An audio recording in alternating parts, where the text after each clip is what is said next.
नमस्कार प्यारे विद्यार्थियों, द स्मार्ट स्टडी जयपुर के ऑनलाइन प्लेटफॉर्म पर मैं रामबाबू प्रजापत आपका हार्दिक स्वागत करता हूं। जैसा कि आपको स्क्रीन पर दिख रहा होगा कि आज हम आपके लिए एक नया टॉपिक लेकर आए हैं जिसका नाम है नेत्र दोष, वायुमंडलीय अपवर्तन एवं प्रकाश का प्रकीर्णन। पिछली कक्षा में हमने मानव नेत्र और उसके भागों के बारे में पढ़ा था और भागों के बारे में पढ़ते हुए हमने मानव नेत्र की संपूर्ण आंतरिक संरचना और बाह्य संरचना का विस्तृत विवरण हमने देखा और अध्ययन किया था। उम्मीद करता हूं आपको पिछली कक्षा में मानव नेत्र के सभी भाग अच्छी तरह समझ में आए होंगे। आज हम नेत्र दोषों के बारे में पढ़ेंगे कि नेत्र में किस प्रकार के दोष उत्पन्न होते हैं और उनका निवारण कैसे किया जाता है। साथ ही हम कुछ वायुमंडलीय अपवर्तन तथा प्रकाश के प्रकीर्णन के कुछ उदाहरणों के बारे में भी हम व्याख्या करेंगे। तो इस कक्षा में हम शुरुआत करते हैं मानव नेत्र से और सबसे पहले हम बात करेंगे नेत्र की समंजन क्षमता। तो देखिए, नेत्र की समंजन क्षमता के बारे में आपको ये ध्यान रखना है कि जब हम किसी वस्तु को देखते हैं तो जब पास की वस्तु होती है तो हमारे जो नेत्र लेंस होता है वो अपनी फोकस दूरी उस हिसाब से निर्धारित कर लेता है। दूर की वस्तु के लिए दूर के हिसाब से अपनी समंजन क्षमता निर्धारित कर लेता है। तो ये जो फोकस दूरी होती है इसको बदलने की क्षमता ही क्या कहलाती है? समंजन क्षमता कहलाती है। तो देखिए, नेत्र लेंस द्वारा दूर व पास की वस्तुओं को देखने के लिए अपनी फोकस दूरी बदलने की क्षमता, क्या बदलने की क्षमता? फोकस दूरी बदलने की क्षमता नेत्र की समंजन क्षमता कहलाती है। क्या कहलाती है? नेत्र लेंस द्वारा दूर व पास की वस्तुओं को देखने के लिए अपनी फोकस दूरी बदलने की क्षमता ही क्या कहलाती है? नेत्र की समंजन क्षमता कहलाती है। और सामान्य व्यक्ति में जो नेत्र की समंजन क्षमता होती है वो कितनी होती है? 25 सेंटीमीटर होती है। कितनी होती है? 25 सेंटीमीटर होती है। बात करते हैं नेत्र का निकट बिंदु, अर्थात निकट, कितने निकट से वस्तु को देख पाते हैं और कितने दूर से वस्तु को हम देख पाते हैं। तो देखिए, नेत्र के निकट बिंदु की बात करते हैं तो निकट बिंदु क्या हो जाएगा? यहाँ पर वस्तु की नेत्र से वह न्यूनतम दूरी, ध्यान रखना निकट बिंदु है तो न्यूनतम दूरी लेंगे। कितनी, कौन सी दूरी लेंगे? न्यूनतम दूरी। तो वस्तु की नेत्र से वह न्यूनतम दूरी जहां से वस्तु को स्पष्ट देखा जा सके। स्पष्ट का मतलब साफ, बिल्कुल clean and neat and clean दिखाई दे, तो वो बिंदु क्या कहलाता है? निकट बिंदु कहलाता है। क्या कहलाता है? निकट बिंदु। अक्सर हमने देखा होगा कि जब हम किसी पुस्तक को अपने आंखों की काफी नजदीक लेकर आते हैं, जब नजदीक लेकर आते हैं तो हमें अक्सर धुंधले दिखाई देने लगते हैं, अर्थात स्पष्ट दिखाई नहीं देता है। तो हम देखते हैं कि कुछ दूरी पर उसे वापस लेकर जाते हैं तो हमें वो अक्सर वापस हमें स्पष्ट दिखाई देने लगते हैं। ऐसा क्यों होता है? तो ऐसा इसलिए होता है कि हमारी जो नेत्र होती है, नेत्र लेंस होता है, उसकी जो फोकस दूरी है वो निश्चित है। कितनी है? 25 सेंटीमीटर। जो समंजन क्षमता है वो कितनी होती है? 25 सेंटीमीटर। अर्थात 25 सेंटीमीटर की दूरी से ही हमें स्पष्ट दिखाई देगा। उससे ज्यादा नजदीक लेकर आएंगे तो हमें वस्तु स्पष्ट दिखाई नहीं देगी बल्कि धुंधली दिखाई देगी। इसीलिए इस बिंदु को क्या कहा गया? सॉरी, इस बिंदु को क्या कहा गया? निकट बिंदु कहा गया। और इसकी दूरी कितनी होती है? 25 सेंटीमीटर होती है। 25 सेंटीमीटर निर्धारित की गई है। बात करते हैं नेत्र का दूर बिंदु। कौन सा बिंदु? नेत्र का दूर बिंदु। अब दूर बिंदु क्या होता है? जैसे हमने न्यूनतम बिंदु की बात की वैसे हम अधिकतम दूरी की बात करेंगे। तो वस्तु की नेत्र से वह अधिकतम दूरी जहां तक वस्तु को देख सकते हैं। कौन सी दूरी? वस्तु की नेत्र से वह अधिकतम दूरी जहां तक वस्तु को देख सकते हैं क्या कहलाता है? नेत्र का दूर बिंदु कहलाता है। और आपको ये बात विशेष रूप से ध्यान रखनी है कि नेत्र बिंदु तो हमारा निश्चित होता है जबकि दूर बिंदु निश्चित नहीं होता है। क्यों नहीं होता है? क्योंकि हम देखते हैं, जब आसमान की तरफ देखते हैं तो हमें सूर्य जो कई किलोमीटर दूर हमसे है, पृथ्वी से बहुत करोड़ों वर्ग किलोमीटर दूर है, तो हमें सूर्य भी दिखाई देता है, चंद्रमा भी दिखाई देता है, बाकी और ग्रह, नक्षत्र और पिंड, तारे वगैरह दिखाई देते हैं। तो जिससे हम ये अनुमान लगा सकते हैं कि हम काफी दूर तक देख सकते हैं। तो दूर बिंदु निश्चित नहीं है। दूर बिंदु को निश्चित नहीं मान सकते बल्कि दूर बिंदु किस पर निर्भर करता है? वस्तु के आकार पर निर्भर करता है कि वस्तु का आकार कितना बड़ा है। वस्तु का आकार कितना बड़ा है इस बात पर निर्भर करता है कि उसका दूर बिंदु क्या होना चाहिए। नेक्स्ट आगे चलते हैं। तो देखिए, विशेष बात यहां पर क्या ध्यान रखनी है कि नेत्र का दूर बिंदु, नेत्र का दूर बिंदु निश्चित नहीं होता है। निश्चित नहीं होता है, इसकी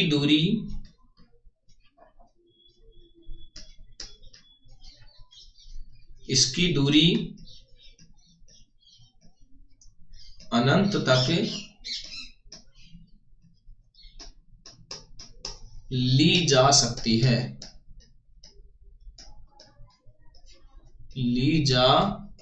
है तथा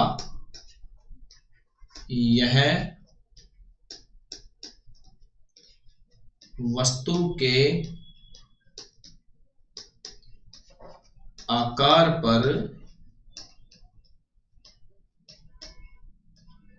निर्भर करता है। किस पर निर्भर करता है? वस्तु के आकार पर निर्भर करता है। देखिए, इसके पश्चात हम बात करेंगे, एक बात और लिख देता हूं मैं नोट लगा के यहाँ पे।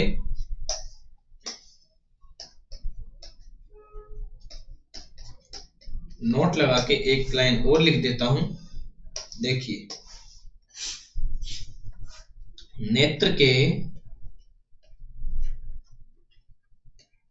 निकट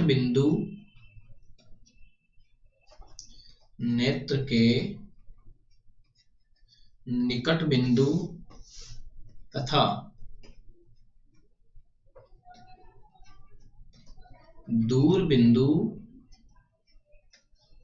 नेत्र के निकट बिंदु तथा दूर बिंदु के बीच की दूरी, नेत्र के निकट बिंदु तथा दूर बिंदु के बीच की दूरी नेत्र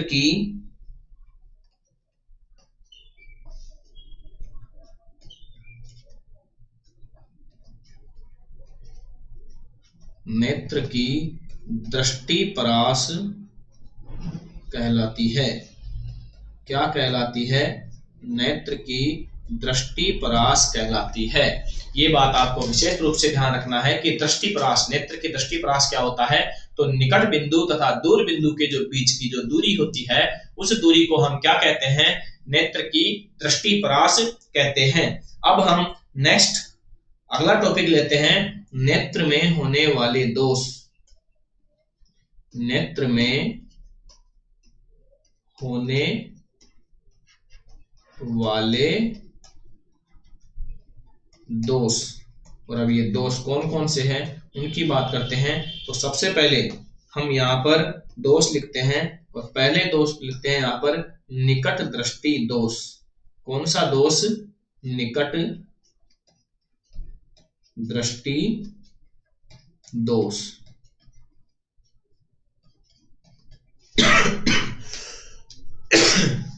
निकट दृष्टि दोष। देखिए, यहां पर बात कर रहे हैं निकट दृष्टि दोष की, कि निकट दृष्टि दोष क्या होता है। तो सबसे पहले हम लिख लेते हैं, फिर इसको समझते हैं। तो देखिए, ऐसा दोष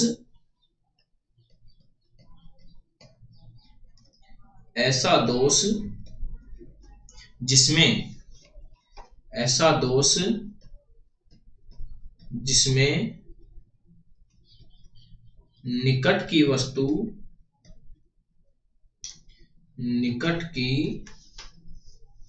वस्तुएं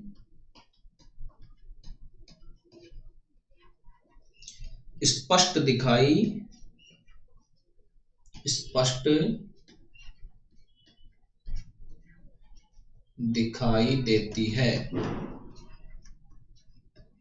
दिखाई देती है, परंतु दूर की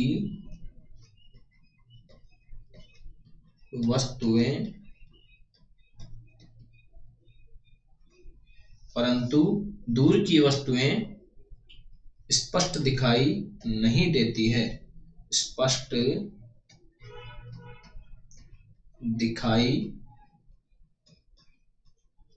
नहीं देती है। स्पष्ट दिखाई नहीं देती है। स्पष्ट दिखाई नहीं देती है क्या कहलाता है? नहीं देती है, अर्थात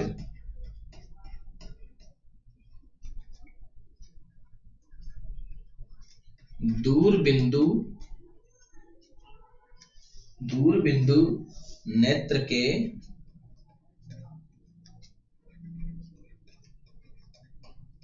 पास आ जाता है, निकट दृष्टि दोष कहलाता है। निकट दृष्टि दोष कहलाता है। क्या कहलाता है? निकट दृष्टि दोष कहलाता है।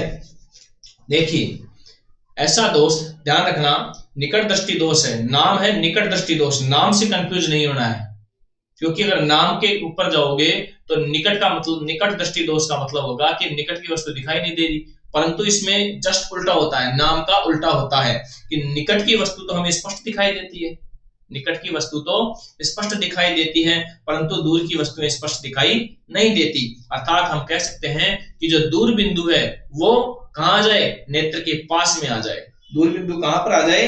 नेत्र के पास में आ जाए। तो ऐसी स्थिति में होने वाला दोष क्या कहलाता है? निकट दृष्टि दोष कहलाता है। क्या कहलाता है? निकट दृष्टि दोष कहलाता है।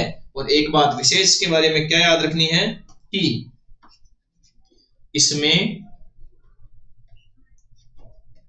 प्रतिबिंब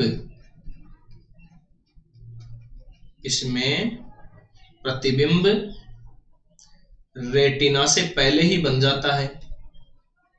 प्रतिबिंब रेटिना से पहले ही बन जाता है। देखिए, यदि किसी व्यक्ति को निकट दृष्टि दोष होता है तो नेत्र में जो प्रतिबिंब बनता है रेटिना पर, वो रेटिना पर बनने वाला प्रतिबिंब रेटिना पर बनने की बजाय कहां बन जाता है? रेटिना से पहले ही बन जाता है। इसलिए वो वस्तु हमें धुंधली दिखाई देती है। कौन सी वस्तु? जो दूर स्थित होती है, जो दूर बिंदु पर स्थित होती है, अर्थात दूर बिंदु निकट आ जाता है तो हमें वो वस्तु धुंधली दिखाई देती है, अर्थात हमें दूर की वस्तुएं दिखाई नहीं देती है। तो इस प्रकार के दोष को हम क्या कहते हैं? निकट दृष्टि दोष कहते हैं। और इस दोष का निवारण क्या है? तो देखिए, इसका निवारण लिखते हैं कि इसका निवारण क्या है। तो निवारण है कि इसका निवारण होगा कि उच्च क्षमता वाला, कैसी क्षमता वाला? उचित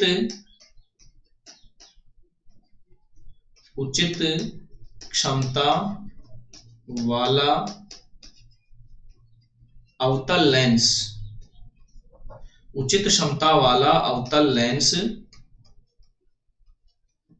लेंस आंखों के आगे लगाया जाता है। आंखों के सामने लगाया जाता है।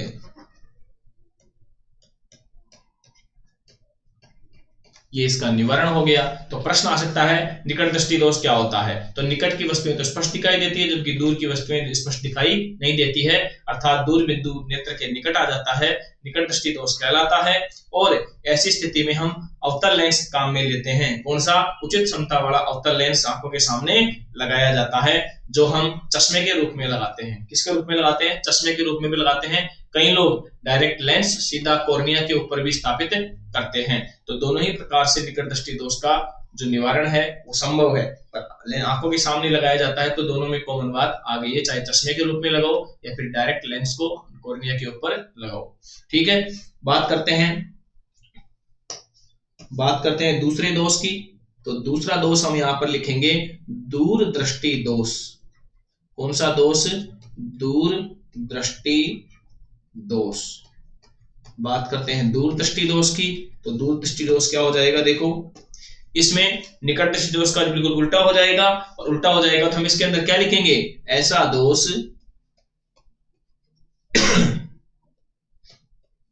ऐसा दोष जिसमें दूर की वस्तुएं स्पष्ट दिखाई दूर की वस्तुएं स्पष्ट दिखाई देती है तथा पास की वस्तुएं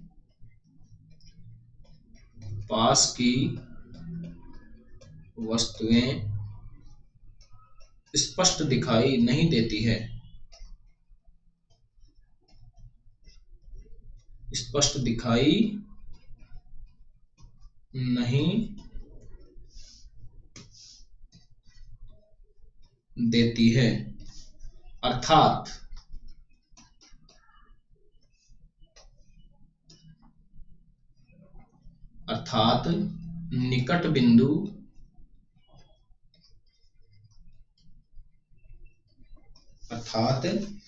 निकट बिंदु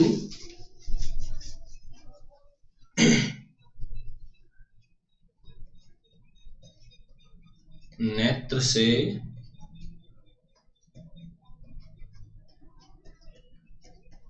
दूर चला जाता है।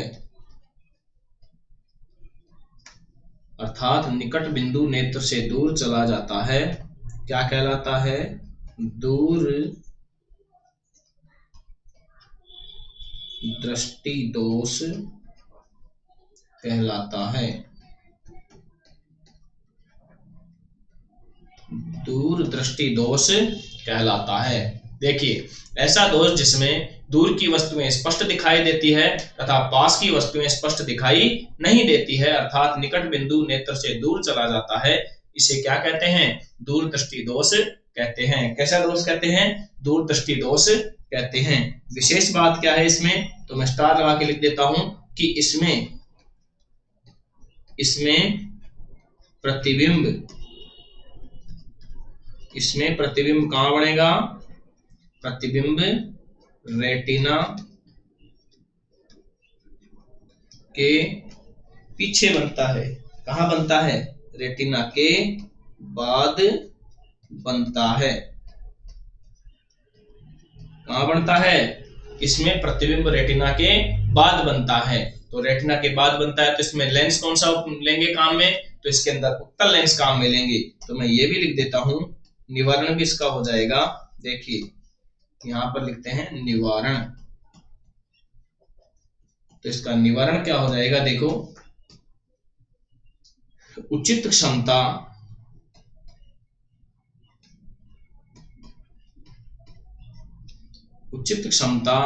वाला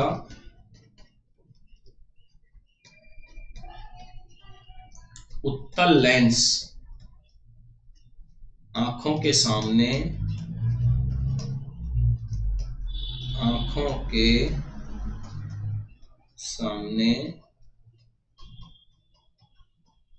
लगाया जाता है। उचित क्षमता वाला उत्तल लेंस आंखों के सामने लगाया जाता है। किसमें? दूरदृष्टि दोष में। बात करते हैं तीसरे दोष की। तो तीसरा दोष कौन सा हो जाएगा अपना? तीसरा दोष हो जाएगा नेत्र में जरा दूरदृष्टिता। जरा दूरदर्शिता लिख दो या दृष्टिता लिख दो, बात एक ही है।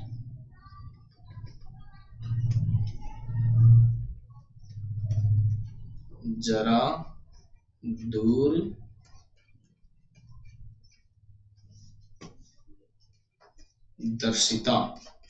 या दृष्टिता, बात एक ही है, कुछ भी लिख दो। जरा दूरदर्शिता। अब देखो, जरा का मतलब होता है बुढ़ापा। जरा का मतलब क्या होता है? बुढ़ापा। अब बुढ़ापे में क्या होता है? ना तो निकट की वस्तु दिखाई देती है, ना दूर की दिखाई देती है, दोनों तरफ से ही सब कुछ अंधापन। जो वृद्धावस्था में जो बूढ़े लोग हो जाते हैं, जिनकी आयु काफी ज्यादा हो जाती है, तो ऐसे व्यक्तियों में उनको आंखों से ना तो पास की वस्तु दिखाई देती है, ना उनको दूर की वस्तु दिखाई देती है। तो ऐसी स्थिति को क्या कहते हैं? जरा दूरदर्शिता कहते हैं। और ऐसी स्थिति में मरीजों को जो लेंस लगाया जाता है वो कैसा लगाया जाता है? द्विफोकसी लेंस लगाया जाता है। मतलब उसमें एक भाग उत्तल होगा, दूसरा भाग अवतल होगा। उत्तल और अवतल दोनों ही प्रकार के लेंस लगाए जाते हैं, अर्थात द्विफोकसी लेंस लगाए जाते हैं, जिससे उन्हें निकट की वस्तु भी दिखाई देने लग जाती है और दूर की वस्तु भी दिखाई देने लग जाती है। अब ऐसा होता क्यों है? क्योंकि कैसे होता है? तो देखिए, वृद्धावस्था के दौरान जब आयु बहुत ज्यादा बढ़ जाती है, तो ऐसी स्थिति में क्या होता है कि जो नेत्र लेंस होता है उसकी मांसपेशियों का जो लचीलापन है वो कम हो जाता है। लचीलापन क्या हो जाता है, कम हो जाता है, जिससे उससे संकुचन की दर, मतलब जो फोकस दूरी बदलने की जो क्षमता है वो कम होने लगती है, संवेदन क्षमता पर प्रभाव पड़ने लगता है। तो ना तो निकट की वस्तु दिखाई देती है और ना दूर की वस्तु दिखाई देती है। तो ऐसी स्थिति को हम क्या कहते हैं, जरा दूरदर्शिता कहते हैं। और निवारण के लिए द्विफोकसी लेंस लगाया जाता है, जिसमें एक भाग उत्तल होता है, दूसरा भाग अवतल होता है। देखिए लिखते हैं इसके बारे में, तो हम यहां लिखेंगे आयु बढ़ने के साथ साथ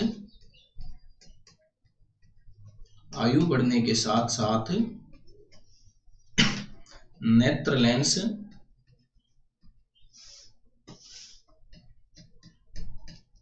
आयु बढ़ने के साथ साथ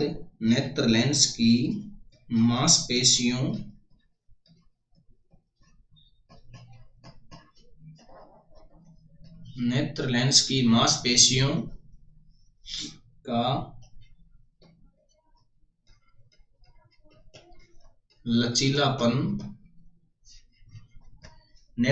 मांसपेशियों का लचीलापन कम होने लगता है, जिससे दूर व पास की वस्तुएं स्पष्ट दिखाई नहीं देती है। स्पष्ट दिखाई नहीं देती है।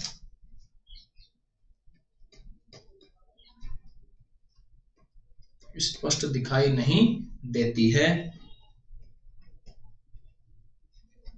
इस दोष को जरा दूरदर्शिता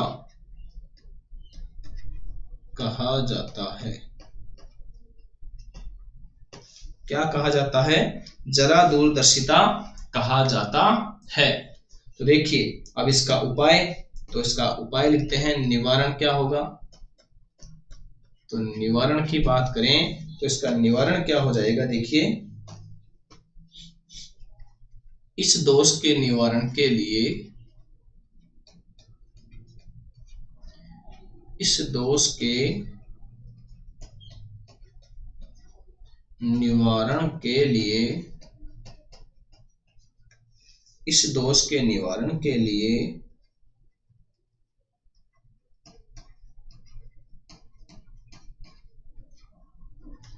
द्विफोकसी लेंस का प्रयोग किया जाता है। किस लेंस का प्रयोग किया जाता है? तो द्विफोकसी लेंस का प्रयोग किया जाता है, जिसका ऊपरी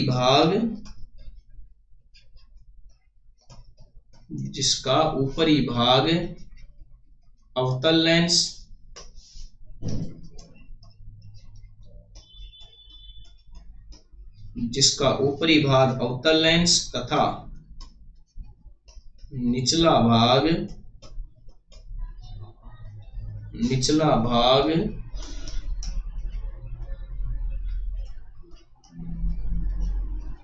उत्तल लेंस होता है। देखिए, बुढ़ापे के साथ साथ हमें दिखना बंद हो जाता है। तो क्यों हो जाता है? क्योंकि जो नेत्र लेंस होता है उसकी मांसपेशियों में संकुचन कम होने लगता है, लचीलापन कम हो जाता है, जिस कारण से हमें वस्तुएं ना तो दूर की दिखाई देती है ना पास की दिखाई देती है। ऐसी स्थिति को क्या कहते हैं? जरा दूरदर्शिता कहते हैं। उसके निवारण के लिए किस प्रकार का लेंस काम में लिया जाता है? तो इसके निवारण के लिए द्विफोकसी लेंस काम में लिया जाता है। कौन सा लेंस काम में लिया जाता है? द्विफोकसी लेंस काम में लिया जाता है, जिसका ऊपरी भाग तो क्या कहलाता है? अवतल लेंस, तथा निचला भाग क्या कहलाता है? उत्तल लेंस कहलाता है। ये आपके नेत्र दोष कंप्लीट होते हैं। इसके साथ में एक दोष और हम पढ़ लेते हैं, जिसका नाम है मोतियाबिंद, जो अक्सर आजकल लगभग हर दूसरे तीसरे व्यक्ति में ये बीमारी संभावित रूप से मिल जाती है। मोतियाबिंद बहुत ही खतरनाक बीमारी है। इसमें भी हमें आंखों से दिखाई देना बंद हो जाता है, और जो जरा दूर ये तो बुढ़ापे में होता है, लेकिन ये जो नौजवान लोग हैं उनमें भी मोतियाबिंद की समस्याएं होना शुरू हो गई है। तो इसमें भी देखिए, जैसे जैसे आयु बढ़ती जाती है वैसे वैसे ये बीमारी काफी बढ़ती जाती है। तो इसमें भी क्या होता है कि नेत्र लेंस की पारदर्शिता कम होने लगती है। सबसे पहले हम इसको लिख लेते हैं, फिर इसको समझते हैं। तो देखिए, आयु बढ़ने के साथ साथ आयु बढ़ने के साथ साथ आयु बढ़ने के साथ साथ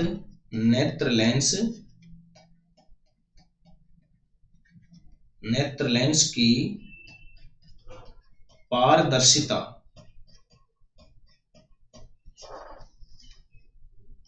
व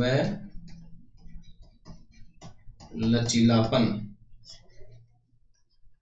कम होने लगता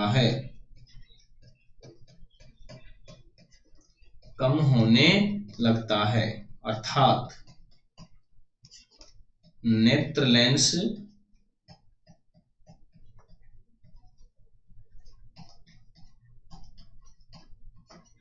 दूधिया होने लगता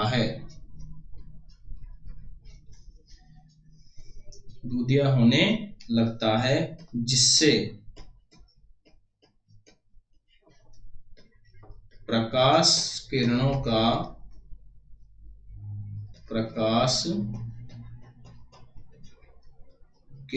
का परावर्तन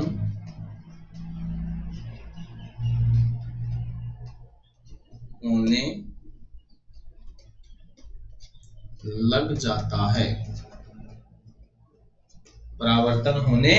लग जाता है और वस्तुएं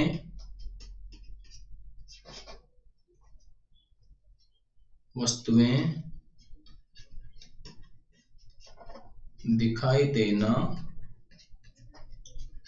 बंद हो जाती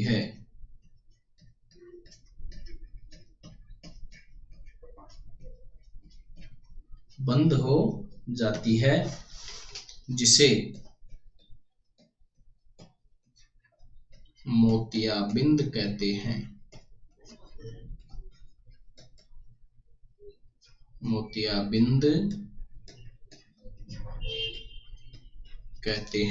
क्या कहते हैं? मोतियाबिंद कहते हैं। अब इसका निवारण कैसे होता है, तो बात करते हैं निवारण की। तो निवारण कैसे होगा, देखिए, इसका निवारण जो है बाहर से आंखों के सामने कोई लेंस लगाने से नहीं होगा। इसमें हमें क्या करना पड़ेगा? शल्य चिकित्सा के द्वारा एक नया कृत्रिम लेंस लगाना पड़ेगा, जिससे मोतियाबिंद का इलाज संभव है। तो इस दोष के निवारण के लिए क्या करना पड़ेगा? एक कृत्रिम लेंस लगाना पड़ेगा, जिसे इंट्राओक्यूलर लेंस कहा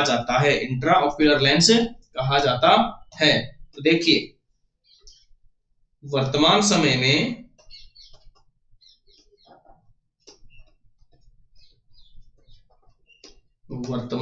में मोतियाबिंद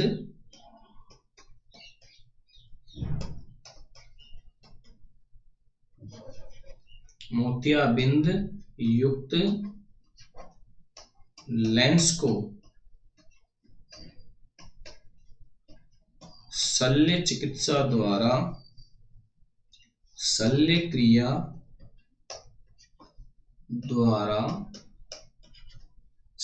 क्रिया द्वारा हटाकर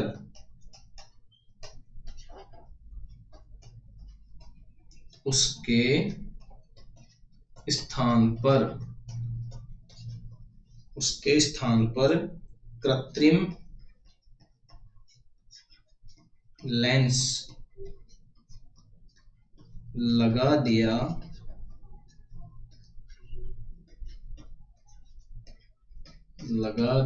जाता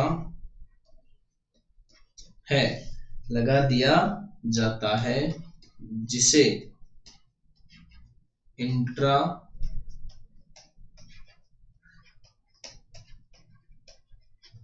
ऑक्यूलर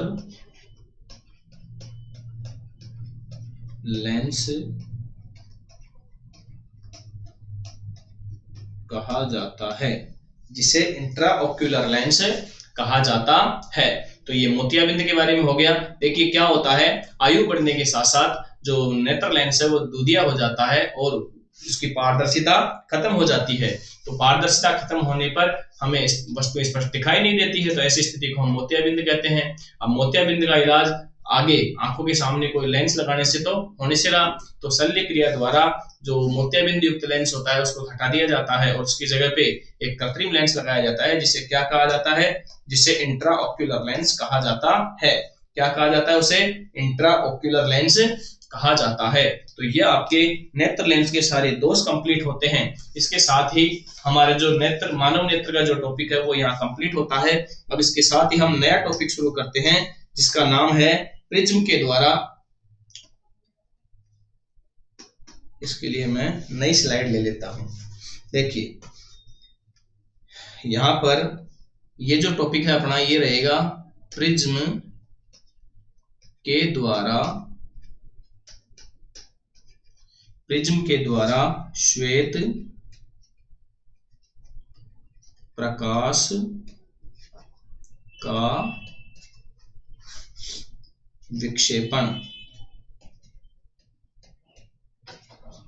देखिए क्या होता है, जब किसी त्रिभुजाकार प्रिज्म के माध्यम से हम श्वेत प्रकाश आपतित करते हैं, यहाँ पर कोई स्रोत लगा है जो श्वेत प्रकाश आपतित कर रहा है। उस श्वेत प्रकाश स्रोत से श्वेत प्रकाश जब आपतित होता है प्रिज्म पर, तो प्रिज्म पर हमें कुल 7 रंग दिखाई देते हैं। कितने रंग दिखाई देते हैं? 7 रंग। अर्थात श्वेत जो प्रकाश है वो 7 रंगों में, अलग अलग रंगों में विभाजित हो जाता है। जो रंग आपके सामने लिखे हुए हैं कि बैंगनी, जामुनी, नीला, हरा, पीला, नारंगी और लाल, यदि हम इनको अंग्रेजी में देखें तो ये हो जाएंगे VIBGYOR, अर्थात विबगियर। विबगियर का मतलब है वॉयलेट। क्या हो जाएगा? वॉयलेट हो जाएगा एक हो जाएगा इंडिगो। क्या हो जाएगा? इंडिगो। दूसरा हो जाएगा ब्लू, तीसरा हो जाएगा ग्रीन, तीसरा क्या हो जाएगा? ग्रीन हो जाएगा। चौथा 1 2 3 4, पांचवा हो जाएगा येलो, छठा हो जाएगा ऑरेंज, सातवां हो जाएगा रेड। इस प्रकार से 7 रंगों में, अलग अलग रंगों में विभाजित हो जाते हैं। बैंगनी रंग को वॉयलेट कहते हैं, जामुनी को इंडिगो, नीले को ब्लू, हरे को ग्रीन, पीले को येलो और नारंगी को ऑरेंज और रेड को लाल। इस प्रकार से प्रिज्म में 7 रंग स्थापित होते हैं और इन 7 रंगों को किस नाम से जाना जाता है? ये जो 7 रंग है, इन 7 रंगों को नाम से जाना जाता है। इसे बोला जाता है स्पेक्ट्रम। क्या कहा जाता है? इसे स्पेक्ट्रम कहा जाता है। क्या कहा जाता है? स्पेक्ट्रम कहा जाता है। तो आगे बात समझ में। तो देखिए श्वेत प्रकाश जब प्रिज्म से आपतित किया जाता है तो श्वेत प्रकाश 7 रंगों में विभाजित हो जाता है। इन 7 रंगों में कौन कौन से रंग शामिल है? बैंगनी, जामुनी, नीला, हरा, पीला, नारंगी, लाल। यदि इसकी ट्रिक बनाना चाहो तो हो जाएगी बेजानी है पीनाला, बेजानी है पीनाला, या फिर विबगियर। विबगियर से जल्दी याद हो जाएगा violet, indigo, blue, green, yellow, orange और रेड। और इन 7 रंगों को हम क्या नाम देते हैं? स्पेक्ट्रम नाम देते हैं। क्या नाम देते हैं? स्पेक्ट्रम। अब देखिए इस जो श्वेत प्रकाश से जो विक्षेपण हो रहा है, इस विक्षेपण की घटना को हम ऐसे समझेंगे। देखिए यहाँ पर ये जो लाल रंग है ये कम विक्षेपित हो रहा है, इससे थोड़ा ज्यादा नारंगी हो रहा है, इससे ज्यादा येलो हो रहा है, फिर यहाँ पे ग्रीन हो रहा है, फिर ब्लू हो रहा है, फिर जामुनी हो रहा है और सबसे लास्ट में बैंगनी कलर क्या हो रहा है? यहाँ पे विक्षेपित हो रहा है। सबसे अधिक विक्षेपण यदि किसी रंग का हो रहा है तो किसका हो रहा है? बैंगनी रंग का हो रहा है। तो यहाँ पर बैंगनी रंग का विक्षेपण सबसे अधिक हो रहा है, अर्थात इसकी तरंग दैर्ध्य सबसे कम है। तरंग दैर्ध्य, इसकी तरंग दैर्ध्य कम है। क्या है? कम है। तो जिसकी तरंग दैर्ध्य कम होती है उसका विक्षेपण सबसे अधिक होता है, और जिसकी तरंग दैर्ध्य सर्वाधिक होती है, तरंग दैर्ध्य सर्वाधिक, लाल रंग की तरंग दैर्ध्य सर्वाधिक है, इसीलिए लाल रंग का विक्षेपण सबसे कम हो रहा है। तो देखिए सबसे कम तरंग दैर्ध्य बैंगनी रंग की है, इसलिए इसका विक्षेपण सर्वाधिक हो रहा है। इससे ज्यादा जामुनी की है, फिर इससे ज्यादा नीले की है, फिर हरे की, पीले की, नारंगी की और लाल की। लाल की जो तरंग दैर्ध्य है वो सर्वाधिक होती है। इसीलिए जो रोड लाइटों में जो सिग्नल लाइट होती है, रुकने की जो लाइट होती है, वो लाल रंग की होती है। किस रंग की होती है? लाल रंग की, क्योंकि लाल रंग का विक्षेपण सबसे कम होता है। इसीलिए कोहरे धुंध की स्थिति में भी या रात की स्थिति में भी जो लाल रंग है वो दूर से ही दिखाई दे जाता है। इसीलिए सिग्नल की लाइटों में और जो खतरे के निशान वाली लाइटें होती है उनमें हमेशा लाल रंग का ही प्रयोग किया जाता है, क्योंकि लाल रंग का विक्षेपण सबसे कम होता है, इसलिए वह दूर से ही हमें दिखाई दे जाता है, अर्थात धुंध या कोहरे की स्थिति में भी हमें दिखाई दे जाता है। आगे बात समझ में? आगे चलते हैं और हम वर्ण विक्षेपण के बारे में कुछ महत्वपूर्ण बातें लिखते हैं। तो देखिए सबसे पहले हम लिखेंगे फर्स्ट पॉइंट, और फर्स्ट पॉइंट में हम क्या लिखेंगे? कोई भी प्रकाश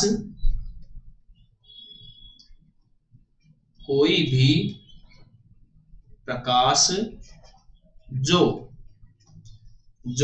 सूर्य के प्रकाश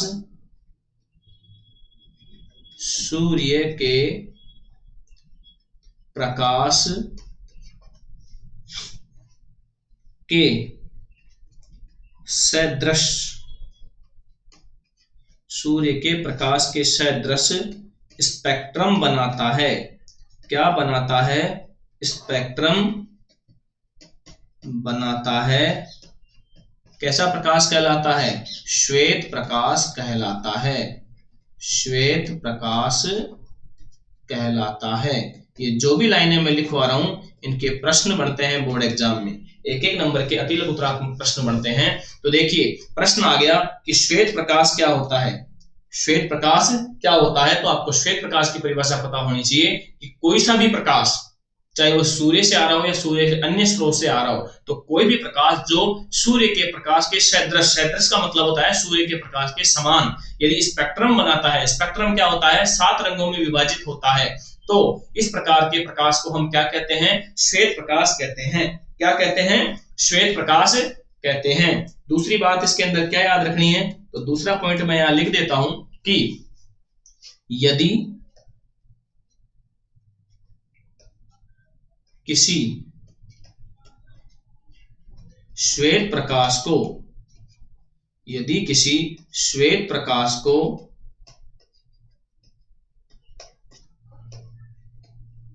प्रिज्म पर आपतित किया जाता है, प्रिज्म पर आपतित किया जाता है, प्रिज्म पर आपतित किया जाता है, तो वह अपवर्तन के पश्चात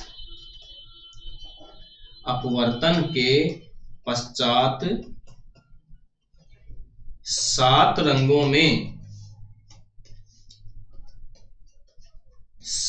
रंगों में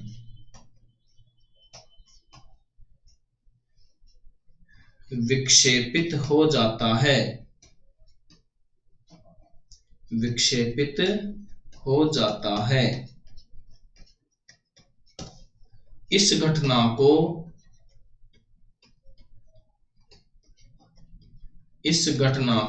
क्या कहते हैं?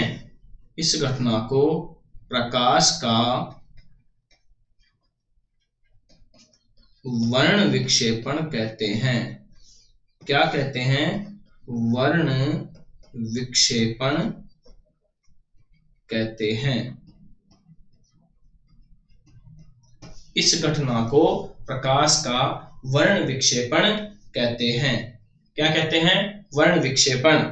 देखिए तीसरी बात इसके अंदर क्या ध्यान रखनी है, वर्ण विक्षेपण की परिभाषा हो गई। अब इसके बाद में क्या ध्यान रखना है कि वर्ण विक्षेपण के दौरान जो 7 रंग प्राप्त होते हैं उन 7 रंगों को हम क्या कहते हैं, स्पेक्ट्रम कहते हैं। तो यहां लिखते हैं कि वर्ण विक्षेपण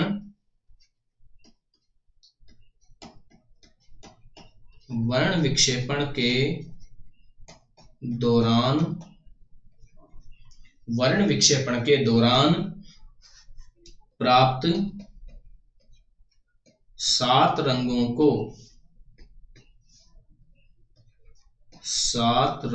को स्पेक्ट्रम कहा जाता है।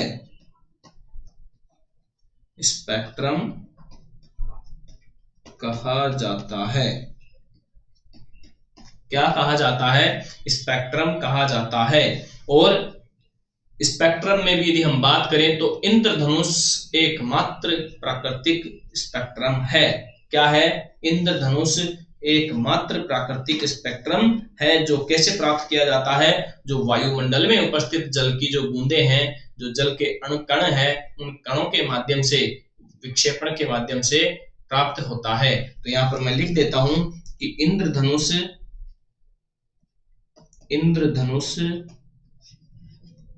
प्राकृतिक स्पेक्ट्रम का एक उदाहरण है। प्राकृतिक स्पेक्ट्रम का एक उदाहरण है। किसका उदाहरण है, प्राकृतिक स्पेक्ट्रम का एक उदाहरण है। और एक विशेष बात क्या ध्यान रखनी है आपको, कि एक विशेष बात और ध्यान रखनी है कि ये जो स्पेक्ट्रम की जो व्याख्या है सर्वप्रथम किसने की थी, आइजैक न्यूटन ने। किसने की थी, आइजैक न्यूटन ने सर्वप्रथम स्पेक्ट्रम की व्याख्या की थी। तो मैं यहां लिख देता हूं कि आइजैक न्यूटन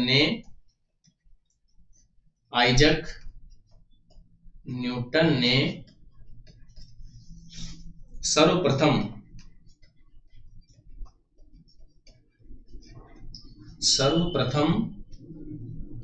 सूर्य के प्रकाश